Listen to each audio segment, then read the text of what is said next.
नमस्कार मित्रांनो, स्वागत आहे माझ्या ALD. आई वडिलांनी आयुष्यभर घाम गाळून उभं केलेलं साम्राज्य जर त्याच मुलांनी त्यांना घराबाहेर काढलं तर विश्वास जिथे तुटतो तिथे माणूस जगतो की मरतो.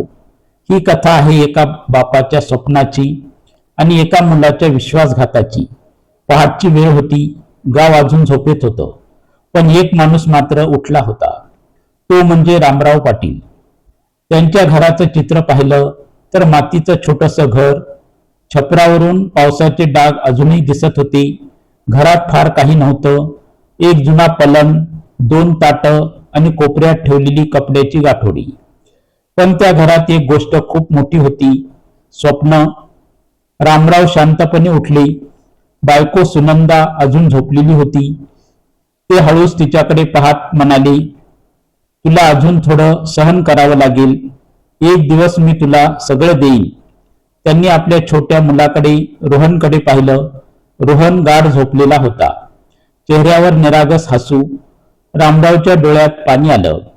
माझा मुलगा, तुला कधीच माझ्यासारखं कष्ट करावं लागणार नाही. ते उठले, हात धुतले आणि कोपऱ्यात ठेवलेली कपड्याची गाठोडी उचलली. बाहेर त्यांची जुनी सायकल उभी होती. ती सायकल म्हणजे त्यांची साथीदारच होती. ना ब्रेक नीट, ना सीट आरामदायक, पण त्या सायकलवर बसून त्यांनी आयुष्याचं चाक फिरवायला सुरुवात केली होती. रामराव सायकलवर बसले. पहाटच्या धुक्यातून ते हळूहळू गावाबाहेर निघाले. रस्त्यावर कोणीही नव्हतं, फक्त त्यांच्या सायकलचा आवाज आणि त्यांच्या श्वासाचा संघर्ष. ते गावोगाव फिरायचे, घराघरात जाऊन कपडे विकायचे. कापड घ्या, चांगलं कापड आहे. पण सगळेच लोक चांगले नव्हते. एका घरासमोर ते थांबले. दार ठोठावलं. एक माणूस बाहेर आला. रामराव नम्रपणे म्हणाले, साहेब, नवीन कापड आहे, एकदा पहा. तो माणूस त्यांच्याकडे वरून खाली पाहत हसला. तुझ्यासारख्याकडून कोण घेतं रे कापड? जा इथून. आणि दार त्याच्या तोंडावर बंद केलं. रामराव काही क्षण तिथेच उभे राहिले. डोळ्यात थोडं पाणी आलं, पण लगेच त्यांनी स्वतःला सावरलं. नाही, हार मानायची नाही. ते पुढे निघाले. पुढच्या घरात एक वृद्ध महिला होती. तिने कापड पाहिलं आणि हसत म्हणाली, बाळा, कापड तर चांगलं आहे, पण माझ्याकडे पैसे नाहीत. रामराव थोडे हसले. आई, पैसे नंतर द्या, पण कापड घ्या. त्या महिलेच्या डोळ्यात पाणी आलं. देव तुझं भलं करो. तो दिवस रामरावांसाठी छोटा होता, पण त्या छोट्या दिवसात एक मोठा माणूस तयार होत होता. संध्याकाळ झाली. रामराव दमून भागून घरी आले. सुनंदा दारातच उभी होती. ती विचारते, आज किती विक्री झाली? रामराव थोडे हसले. फार नाही, पण उद्या जास्त होईल. सुनंदा थोडी नाराज झाली. दररोज तुम्ही असंच म्हणता, कधी येणार तो उद्या? रामराव तिच्या जवळ बसले. हळू आवाजात म्हणाले, सुनंदा, आपण गरीब आहोत, पण कायमचे नाही. मी वचन देतो, एक दिवस आपला मुलगा राजासारखा जगेल. सुनंदा त्यांच्या डोळ्यात पाहत राहिली. त्या डोळ्यात थकवा होता, वेदना होती, पण सगळ्यांपेक्षा जास्त जिद्द होती. त्या रात्री सगळे झोपली, पण रामराव मात्र जागे होते. ते छपराकडे पाहत होते आणि स्वतःशीच म्हणाले, देवा, माझ्याकडे काही नाही, पण माझ्याकडे मेहनत आहे. फक्त मला एक संधी दे. आणि त्या अंधारात एक छोटंसं स्वप्न जन्म घेत होतं, जे एक दिवस पाटील टेक्सटाईल्स बनणार होतं. त्या रात्रीनंतर रामराव फक्त कापड विकणारा माणूस राहिला नाही, तो स्वप्नासाठी झगडणारा योद्धा बनला होता. पहाटचा तोच वेळ, पण आता त्यांच्या पावलामध्ये थकवा नव्हता, होता फक्त निर्धार. रामराव रोज नव्या गावात जायचे. नवे लोक, नवे अपमान आणि कधी कधी नवी आशा. एक दिवस ते एका मोठ्या गावात गेले. तिथे बाजार भरलेला होता. मोठमोठे व्यापारी, चमचमीत दुकान. रामराव थोडे घाबरले. आपण इथे कसं विकणार? पण लगेच त्यांनी स्वतःला सावरलं.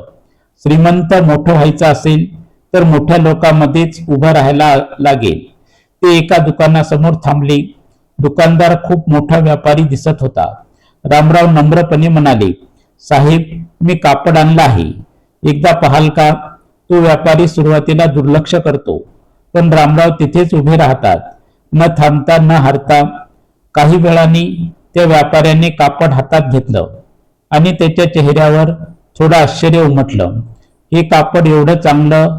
तो म्हणाला. कुठून आणतोस? रामराव नम्रपणे म्हणाले, स्वतः फिरून निवडतो, चांगलं द्यायचं ठरवलं आहे.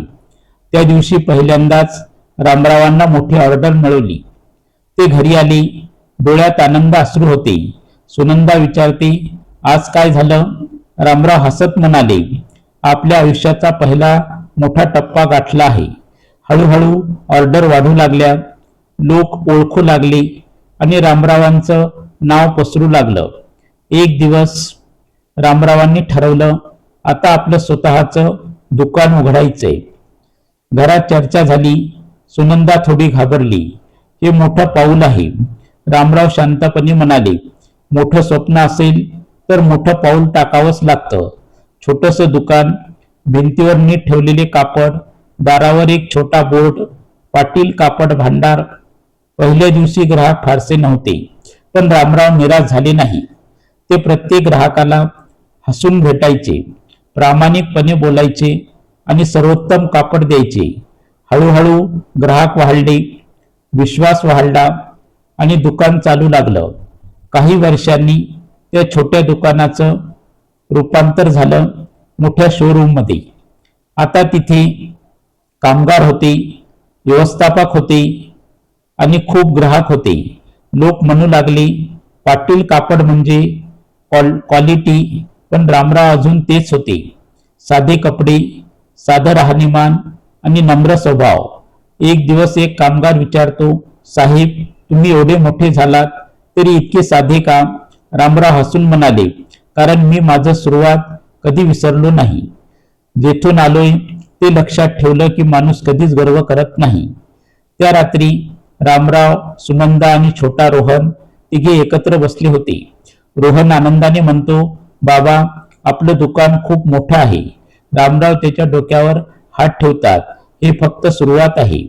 एक दिवस हे दुकान कंपनी बनेल आणि काही वर्षांनी दुकान, गोदाम, कारखाना, पाटील टेक्सटाईल्स, मोठं ऑफिस, शेकडो कामगार आणि रामरावांचं नाव एक ब्रँड बनलं होतं. पण त्या यशामागे कित्येक अपमान, कित्येक रात्री जागून काढलेल्या आणि असंख्य संघर्ष होते. रामराव एकटे ऑफिसमध्ये बसले होते. त्यांनी खिडकीतून बाहेर पाहिलं. त्यांच्या डोळ्यासमोर ती जुनी सायकल, ते अपमान आणि ते स्वप्न सगळं उभं राहिलं. ते हळूच म्हणाले, देवा, तू मला खूप काही दिलंस, पण आता एकच इच्छा आहे, माझा मुलगा हे सगळं योग्य प्रकारे सांभाळो. येथूनच पुढे सगळं बदलायला सुरुवात होते. काळ पुढे सरकत होता. पाटील टेक्सटाईल्स दिवसेंदिवस वाढत होतं. पण त्या यशामध्ये रामरावांच्या आयुष्याचं खरं केंद्र कोण होतं? त्यांचा मुलगा रोहन. रोहन आता मोठा होत होता. छोटा निरागस मुलगा हळूहळू तरुण होत होता. रामराव त्याच्यावर जीवापाड प्रेम करायचे. माझा मुलगा, माझं सगळं काही. रोहन शाळेत जायला तयार होता. महागडी बॅग, नवीन शूज, ब्रँडेड कपडे. सुनंदा हसत म्हणाली, आपण इतकं सगळं देतोय, त्याला कष्टाची किंमत कळेल का? रामराव हसले, आपण कष्ट केलेत ना, त्याला कशाला त्रास? हळूहळू रोहनची सवय झाली हवं ते मिळण्याची. तो म्हणायचा, बाबा, मला नवीन सायकल पाहिजे. दुसऱ्याच दिवशी सायकल घरात असायची. मला मोबाईल पाहिजे, मला नवीन कपडे पाहिजेत, मला मित्रासोबत फिरायला जायचं आहे. रामराव कधीच नाही म्हणाले नाही. एका रात्री सुनंदा गंभीरपणे म्हणाली, ऐका, आपण रोहनला खूप लाडावतोय, त्याला थोडं कष्ट शिकायला हवं. रामराव थोडे शांत झाले, पण लगेच म्हणाले, सुनंदा, मी आयुष्यभर कष्ट केले, मी नाही पाहू शकत माझा मुलगा तसाच त्रास सहन करताना तो आनंदात राहिला तर माझं सगळं यश आहे. सुनंदा काही बोलली नाही, पण तिच्या मनात एक भीती निर्माण झाली होती. रोहन आता कॉलेजमध्ये गेला. नवीन मित्र, नवीन जग. त्याचे मित्र श्रीमंत घरातील होते. महागड्या गाड्या, पार्टी, स्टेटस. रोहनला वाटायला लागलं मी त्यांच्यापेक्षा कमी नाही. पण फरक होता, त्यांनी कष्ट पाहिले होते, रोहनने नाही. लाईट्स, मोठा आवाज, हसणं. रोहन मित्रासोबत पार्टी करत होता. एक मित्र म्हणाला, तुझ्या बाबाची कंपनी आहे ना, मग तू कशाला अभ्यास करतोस? रोहन हसला. हो ना, सगळं तर रेडी आहे. हळूहळू अभ्यास कमी झाला, जबाबदारी कमी झाली आणि अहंकार वाढू लागला. एक दिवस रामराव म्हणाले, रोहन ऑफिसमध्ये ये, थोडं काम शिक. रोहन नाराज झाला. बाबा, मला अजून एन्जॉय करायचं आहे. काम तर आयुष्यभर करायचं आहे ना. रामराव शांत झाले. त्यांनी काहीही जबरदस्ती केली नाही. ही दुसरी मोठी चूक होती. सुनंदा पुन्हा म्हणाली, आपण त्याला खूप मोकळं सोडलं आहे. रामराव हळू आवाजात म्हणाले, तो आपला मुलगा आहे. तो कधी चुकीचा मार्ग निवडणार नाही. पण प्रेम कधी कधी आंधळं असतं.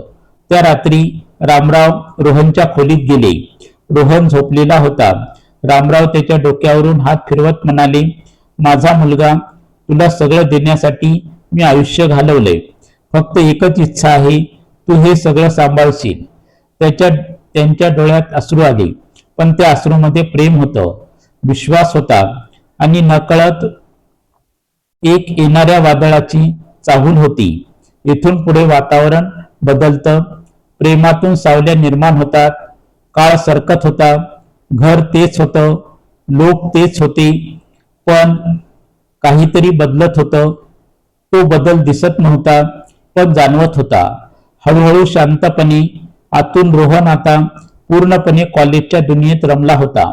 मोठा कॅम्पस, हसणारे चेहरे, मित्रांचा ग्रुप, पण त्या ग्रुपमध्ये एक वेगळीच ऊर्जा होती.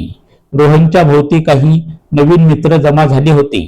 नेहमी महागडे कपडे, स्टायलिश गाड्या आणि डोळ्यात एक विचित्र आत्मविश्वास. त्या मित्रामध्ये एक होता विक्रम. तो सगळ्यांपेक्षा वेगळा होता. शांत पण प्रभावी, हसत कमी, पण बोलला की थेट मनात घुसायचा. एक दिवस विक्रम रोहनला बाजूला घेऊन म्हणाला, तुला माहिती आहे का, तू किती लकी आहेस? रोहन हसला. का? विक्रम हळू आवाजात म्हणाला, तुझ्याकडे सगळं आहे, कंपनी, पैसा, नाव, पण एक गोष्ट नाही. रोहन थोडा गोंधळला. काय? विक्रम त्याच्या डोळ्यात पाहत म्हणाला, कंट्रोल. रोहनच्या मनात पहिल्यांदाच एक विचार चमकला, खरंच सगळं माझं असायला हवं. त्या दिवसापासून विक्रम हळूहळू रोहनच्या आयुष्यात शिरला. कॉफी टेबल, हळू आवाजात चर्चा. विक्रम म्हणायचा, तुझ्या बाबांनी खूप केलंय, पण आता त्यांचा वेळ गेलाय. आता तू पुढे येण्याची वेळ आहे. रोहन सुरुवातीला गप्प राहायचा, पण त्या शब्दांनी त्याच्या मनात बीज रोवलं होतं. हळूहळू रोहन बदलू लागला. तो उशिरा घरी यायचा, फोनवर कुणाशी तरी सतत बोलायचा आणि आई वडिलांपासून दूर जाऊ लागला. सुनंदा दारात उभी होती. घड्याळात रात्रीचे 12 वाजले होते. रोहन घरी आला. ती विचारते, इतका उशीर का? रोहन चिडून म्हणतो, माझं आयुष्य आहे, मला काय करायचं आहे ते मी ठरवेन. सुनंदा हादरली. हा तोच रोहन होता का? रामराव सगळं शांतपणे पाहत होते. एक दिवस त्यांनी विचारलं, रोहन, काही प्रॉब्लेम आहे का? रोहन थोडा हसला, पण त्या हसण्यात ऊब नव्हती. नाही बाबा, सगळं ठीक आहे. पण सगळं ठीक नव्हतं. रोहन पहिल्यांदाच ऑफिसमध्ये आला. मोठं कॅबिन, कर्मचारी आदराने उभे राहिले. तो खुर्चीत बसला आणि पहिल्यांदाच त्याला जाणवलं, हे सगळं माझं असू शकतं. त्या दिवशी विक्रमनी त्याला एक वाक्य सांगितलं, जर राजा व्हायचा असेल तर आधी गादीवर बसायला शिका. हे वाक्य रोहनच्या मनात खोलवर बसलं. त्या रात्री रोहन एकटा बसला होता. खिडकीतून बाहेर पाहत त्याच्या डोळ्यात आता निरागसता नव्हती, होती महत्वाकांक्षा आणि थोडासा आधार. तो हळूच म्हणाला, आता वेळ आली आहे.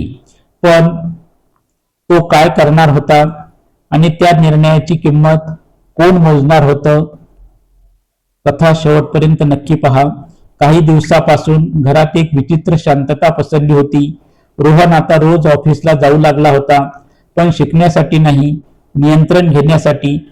मोठं कॅबिन, टेबलावर फायली, भिंतीवर पाटील टेक्सटाईल्सचा लोगो.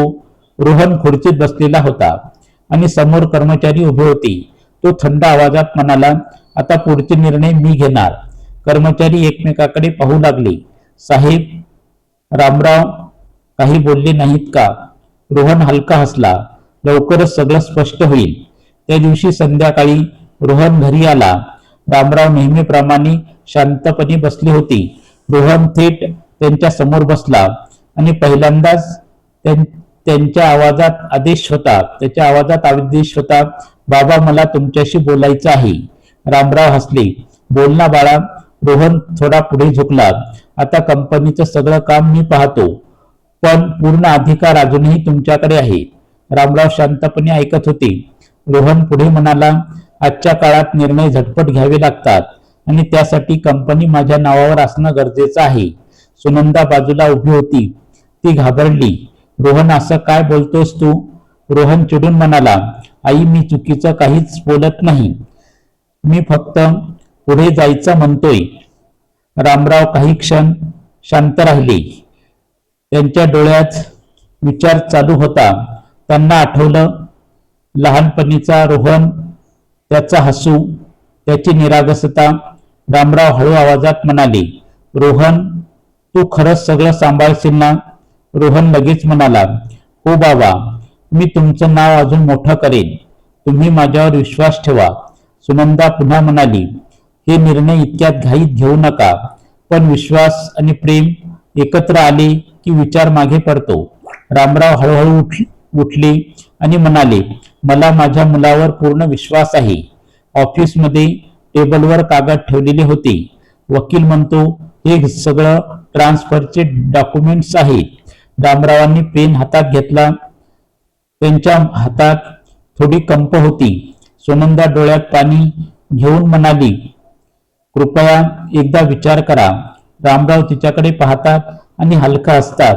आपण त्याच्यासाठीच तर सगळं केलं आहे. आता वेळ आली आहे त्याला देण्याची. आणि रामरावांनी सही केली. त्या एका सहीने फक्त कंपनी नाही, तर त्यांच्या आयुष्याचा ताबा बदलला. रोहन कागद हातात घेतो. त्याच्या चेहऱ्यावर हसू होतं, पण ते आनंदाचं नव्हतं, ते जिंकण्याचं होतं. त्या रात्री रामराव शांत झोपले. मी योग्य केलं. पण रोहन जागा होता. खिडकीतून बाहेर पाहत तो हळूच म्हणाला, आता सगळं माझं आहे. पण तो माझं म्हणताना आपलं विसरला होता. त्या एका सहीनंतर सगळं बदलायला सुरुवात झाली.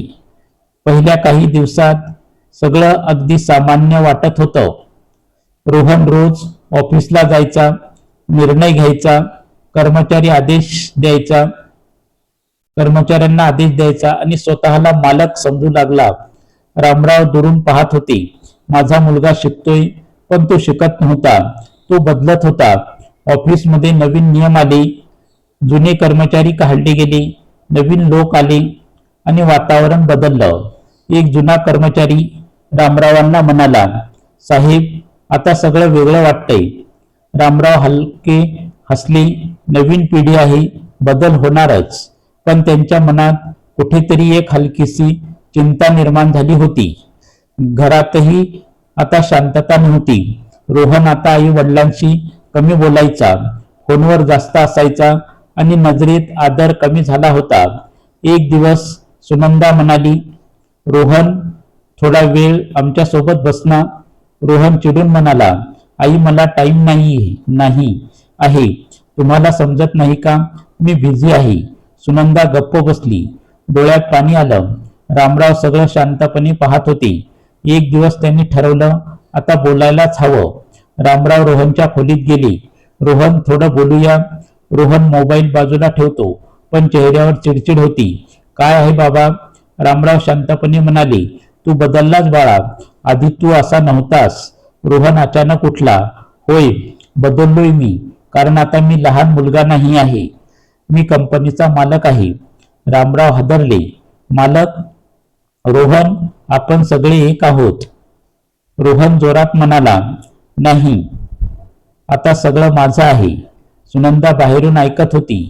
ती धावत आत आली. रोहन, काय बोलतोस तू?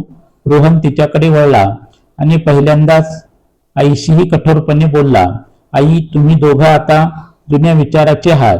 तुमच्यामुळे मला पुढे जाता येत नाही. रामराव थरथरत म्हणाले. म्हणजे? रोहन थंड आवाजात म्हणाला. म्हणजे तुम्ही दोघं या घरातून निघून जा. सुनंदा जागच्या जागी हादरली. रोहन, तू आम्हाला घराबाहेर काढतोस? रोहन डोळे चुकत म्हणाला. हे घर आता माझं आहे. मी जे सांगतो तेच होईल. रामराव काही क्षण काही बोलले नाही. त्यांनी फक्त त्या घराकडे पाहिलं, त्या भिंतीकडे, त्या आठवणीकडे जिथे त्यांनी आयुष्य घालवलं होतं. त्यांच्या डोळ्यातून अश्रू वाहू लागले. ते हळू आवाजात म्हणाले. रोहन, हे घर आपण एकत्र उभं केलंय. तू आम्हाला बाहेर काढतोस? रोहन काही बोलला नाही. सुनंदा रडत होती. आपण चूक केली. आपण खूप मोठी चूक केली. रामराव शांतपणे तिचा हात धरतात. चल, जिथे आपल्याला जागा नाही तिथे थांबण्यात अर्थ नाही. दोघं हळूहळू घराबाहेर पडतात. त्या दारातून जिथून त्यांनी आनंदाने आयुष्य घालवलं होतं. आज तेच दार त्यांच्यासाठी बंद झालं. दार बंद होतं. रोहन एकटा उभा होता.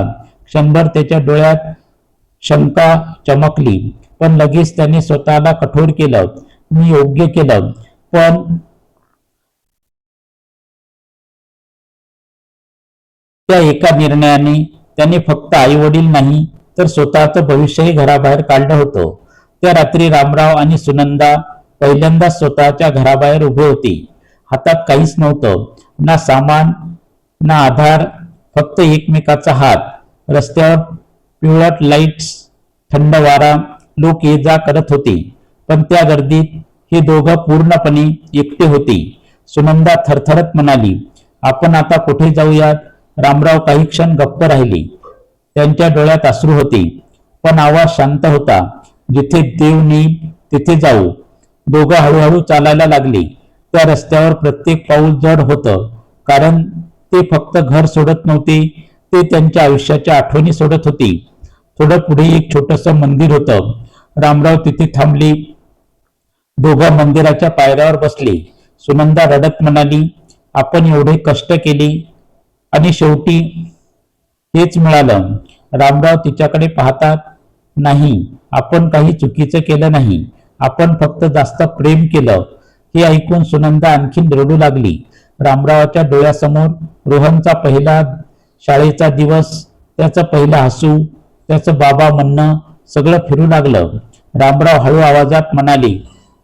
तो वाईट नाही आहे. फक्त आपण त्याला योग्य शिकवलं नाही. पहाट झाली. दोघं अजूनही मंदिराजवळ बसले होते. एक वृद्ध पुजारी त्यांच्या जवळ आला. काय झालं बाळांनो? रामराव हसण्याचा प्रयत्न करत म्हणाले. काही नाही, थोडं आयुष्याने परीक्षा घेतली. पुजारी म्हणाला. देव कधीच कोणाला रिकामं ठेवत नाही. या आत्या थोडा आधार मिळेल. त्या दिवसापासून रामराव आणि सुनंदा मंदिरातच राहू लागले. साधं अन्न, साधं जीवन आणि तुटलेलं मन.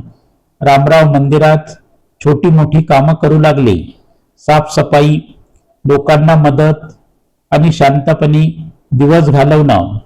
पण त्यांच्या चेहऱ्यावरचं तेज कमी झालं होतं. एक दिवस सुनंदा म्हणाली. तुम्ही खूप शांत झालात. रामराव हलके हसले. आता बोलून काय उपयोग? ज्याच्यासाठी सगळं केलं त्यानेच सगळं काढून घेतलं. त्या रात्री रामराव एकटे बसले होते. आकाशाकडे पाहत त्यांच्या डोळ्यातून अश्रू वाहत होते. देवा, मी काही चुकीचं केलंय का? मी फक्त बाप होतो. माझा गुन्हा एवढाच होता का? सुनंदा दुरून त्यांना पाहत होती. ती हळूच म्हणाली. तुम्ही खूप मोठे आहात, पण तुमचे मन खूप कोमल आहे आणि जग हे कोमल मन तोडतं. त्या मंदिराच्या कोपऱ्यात दोन जीव बसले होते, ज्यांनी एक साम्राज्य उभं केलं होतं, पण आज स्वतःसाठी एक घरही नव्हतं. इथे भावना, वेदना आणि न्यायाची आस सगळं एकत्र येतं. मंदिरात दिवस जात होते, पण रामरावाच्या मनात एकच प्रश्न सतत घुमत होता. मी आयुष्यभर प्रामाणिकपणे जगलो, मग शेवटी मला हेच का मिळालं? सूर्य मावळत होता. रामराव शांतपणे बसले होते. तेवढ्यात एक ओळखीचा चेहरा त्यांच्या समोर आला. तो होता पाटील टेक्सटाईलचा जुना कर्मचारी शेखर. शेखर त्यांना पाहून थबकला. साहेब, तुम्ही येथे? रामराव हलके हसले. हो, आता येथेच आहे. शेखरच्या डोळ्यात पाणी आलं. साहेब, कंपनीची अवस्था खूप वाईट झाली आहे. रोहन चुकीचे निर्णय घेतोय. जुने लोक गेले, नवीन लोक फक्त पैसे कमावतात. तुम्ही काहीतरी करा. हे ऐकून रामरावाच्या मनात काहीतरी हललं. माझं स्वप्न मी उभं केलेलं आज संपायला नको. त्या रात्री रामराव आणि सुनंदा बसली होती. सुनंदा म्हणाली, आता काय करणार आपण? रामराव ठाम आवाजात म्हणाले, लढणार आपल्या हक्कासाठी आणि आपल्या स्वप्नासाठी. दुसरे दिवशी रामराव वकिलाला भेटले. वकील म्हणाला, तुम्ही सगळं तुमच्या मुलाच्या नावावर केलं आहे. केस जिंकणं सोपं नाही. रामराव शांतपणे म्हणाले, सोपं नसले तरी योग्य आहे. केस सुरू झाली. कोर्टात रामराव एका बाजूला, रोहन दुसऱ्या बाजूला. बाप आणि मुलगा आता एकमेकासमोर उभे होते. न्यायाधीश विचारतो, तुम्ही तुमच्या मुलावर आरोप करता आहात? रामराव हळू आवाजात म्हणाले, मी आरोप करत नाही. मी फक्त माझं सत्य सांगतोय. रामराव रोहनकडे पाहतात. रोहन, मी तुला सगळं दिलं, पण तू मला घराबाहेर काढलं. हा न्याय आहे का? रोहन गप्प होता. त्याच्या चेहऱ्यावर भाव नव्हते. जणू काही त्याचं मन दगड झालं होतं. केस चालू होती, पण रामरावांचं शरीर थकायला लागलं. वय, ताण आणि वेदना. एक दिवस कोर्टातून बाहेर पडताना रामराव अचानक थबकले. त्यांना चक्कर आली. सुनंदा ओरडली, रामराव! ते खाली कोसळले. डॉक्टर म्हणाले, त्यांची तब्येत खूप कमजोर आहे. जास्त ताण सहन होणार नाही. सुनंदा त्यांच्या बाजूला बसली होती. तिने त्यांचा हात धरला. कृपया आता थांबा. आपल्याला तुमचं आयुष्य जास्त महत्वाचं आहे. रामराव हळूहळू डोळे उघडतात. नाही, मी थांबणार नाही. मी हरलो तर माझं स्वप्न हरलं. पण शरीराची मर्यादा असते आणि त्या मर्यादेच्या जवळ रामराव पोहोचले होते. हॉस्पिटलच्या त्या बेडवर एक बाप पडला होता, ज्याने आयुष्यभर लढा दिला, पण आता त्याची सर्वात मोठी लढाई त्याच्या स्वतःच्या शरीराशी होती. पण पुढे काय होणार? ही लढाई जिंकेल का, की सगळं इथेच संपेल? तर कथा ही शेवटपर्यंत नक्की पहा. इथे भावना शिखरावर आहेत आणि मन पूर्णपणे तुटतं. हॉस्पिटलचा तो शांत खोली, पांढऱ्या भिंती, औषधाचा वास आणि एका बापाचा शेवटचा प्रवास सुरू होतो. रामराव बेडवर पडले होते. श्वास हळूहळू चालू होता. त्यांच्या चेहऱ्यावर थकवा होता, वेदना होती, पण एक विचित्र शांतताही होती. सुनंदा त्यांच्या बाजूला बसली होती. तिच्या डोळ्यातून अश्रू थांबत नव्हते. तुम्ही मला सोडून जाऊ नका. रामराव हळूहळू डोळे उघडतात. ते तिच्याकडे पाहतात आणि हलका हसतात. मी कुठेही जात नाही. मी नेहमी तुझ्या सोबत असेल. काही क्षण शांतता. मग त्यांनी हळू आवाजात विचारलं, रोहन आला का? सुनंदा गप्प झाली. तिच्याकडे उत्तर नव्हतं. खरं तर रोहन आला नव्हता. तो आपल्या दुनियेत व्यस्त होता. त्याला कदाचित माहितीही नव्हतं की त्याचा बाप शेवटच्या श्वासावर आहे. रामरावाच्या डोळ्यात अश्रू आले. ते हळूच म्हणाले, मी त्याला शेवटचं एकदा पाहायचं होतं. सुनंदा त्यांचा हात घट्ट धरती. तो येईल, तुम्ही काळजी करू नका. पण तिलाही माहित होतं तो येणार नाही. रामराव हळूहळू आकाशाकडे पाहतात. त्यांच्या डोळ्यासमोर त्यांचा संपूर्ण प्रवास फिरतो. ती जुनी सायकल, ते अपमान, ते स्वप्न आणि छोटा रोहन. ते शेवटचं एक वाक्य म्हणाले, मी फक्त बाप होतो, कदाचित खूप जास्त प्रेम केलं. आणि त्यांचा श्वास थांबला. सुनंदा जोरात रडू लागली. रामराव रामराव, त्या आवाजात वेदना होती, एकटेपण होतं आणि आयुष्यभराचा रिकामेपणा. दुसरे दिवशी रामरावाचा अंत्यसंस्कार झाला. थोडे लोक आले होते, ज्यांनी त्यांच्यासोबत काम केलं होतं, ज्यांनी त्यांना आदर दिला होता. पण ज्याच्यासाठी त्यांनी आयुष्य दिलं तो नव्हता. दूर कुठेतरी रोहनला बातमी मिळाली. तो काही क्षण शांत राहिला. त्याच्या हातातून फोन खाली पडला. बाबा गेले. त्याच्या डोळ्यात पाणी आलं. पण खूप उशीर झाला होता. त्या मोठ्या घरात रोहन एकटा बसला होता. भिंती तशाच होत्या, पण घर रिकामं झालं होतं. ज्यांना त्यांनी बाहेर काढलं तेच त्याच्या आयुष्यातून कायमचे निघून गेले होते. आता कथा तिच्या अंतिम टप्प्यावर आलेली आहे. येथे फक्त शेवट नाही, तर एक जिवंत धडा आहे. रामराव गेले आणि त्यांच्या जाण्याबरोबर एक घर, एक आधार, एक सावली संपली. तेच आलिशान घर, मोठे दरवाजे, महागडे फर्निचर, पण आता तिथे ऊब नव्हती. रोहन एकटा सोफ्यावर बसला होता. त्याच्या आजूबाजूला सगळं होतं, पैसा, कंपनी, नाव, पण मन शांत नव्हतं. त्याच्या डोळ्यासमोर बाबांचा चेहरा येऊ लागला. रोहन, मी तुला सगळं दिलं. ते शब्द कानात घुमू लागले. रोहन डोकं धरून बसला. मी काय केलं? काही दिवसांनी कंपनी समस्या सुरू झाल्या. चुकीचे निर्णय, चुकीचे लोक आणि नुकसान. कर्मचारी एकामागोमाग एक निघून गेले. एक मॅनेजर म्हणाला, तुमच्याकडे पैसा आहे पण अनुभव नाही आणि विश्वासही नाही. हळूहळू पाटील टेक्सटाईल्स कोसळायला लागलं. ऑर्डर्स कमी झाल्या, कर्ज वाढलं आणि नाव खराब झालं.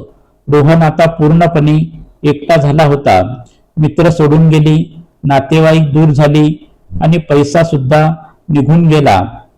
तो त्या रिकाम्या घरात बसून रडत म्हणाला, बाबा, मला माफ करा. मी तुमचा विश्वास तोडला. मी सगळं गमावलं. एक दिवस रोहन त्या मंदिरात गेला जिथे त्याचे आई वडील राहिले होते. तो त्या पायऱ्यावर बसला. डोळ्यातून अश्रू वाहत होते. मी खूप मोठी चूक केली.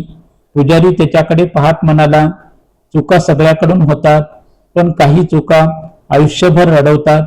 रोहन डोकं खाली घालून बसला. माझ्याकडे सगळं होतं, पण मी त्यांची किंमत ओळखली नाही. मंदिर, रिकामं घर आणि एकटा रोहन. आई वडील हे फक्त नातं नसतं, ते आपल्या आयुष्याचा पाया असतात. जो त्या पायाला तोडतो तो कधीही उंच गेला नाही. शेवटी कोसळतोच. संपत्ती परत मिळू शकते, पण आई वडील नाही. विश्वास हा सर्वात मोठा धन असतो आणि विश्वासघात यशस्वी होणं सोपं आहे, पण योग्य माणूस होणं कठीण आहे. आई वडिलांचा आदर करा, कारण एक दिवस त्यांची जागा रिकामी होईल आणि ती कधीच भरून निघणार नाही. आयुष्यात इतकं मोठं व्हा की तुमच्यामुळे कुणाचं डोकं खाली नको व्हायला, तर अभिमानाने वर जावं. सर्वात मोठी शिक्षा. ही कथा जर तुम्हाला आवडलेली असेल तर कृपया माझ्या चॅनलला लाईक करा, शेअर करा, चॅनलला सबस्क्राईब करा. ही कथा तुम्ही कोणत्या गावातून पाहत आहात त्या गावाचे नाव कमेंटमध्ये लिहा व तुम्हाला ही कथा कशी वाटली ते कमेंटमध्ये लिहायला विसरू नका. सर्वजण आपल्या तब्येतीची काळजी घ्या. पुन्हा भेटूया नवीन कथेसह. तोपर्यंत धन्यवाद. नमस्कार. जय हिंद, जय महाराष्ट्र, जय भारत.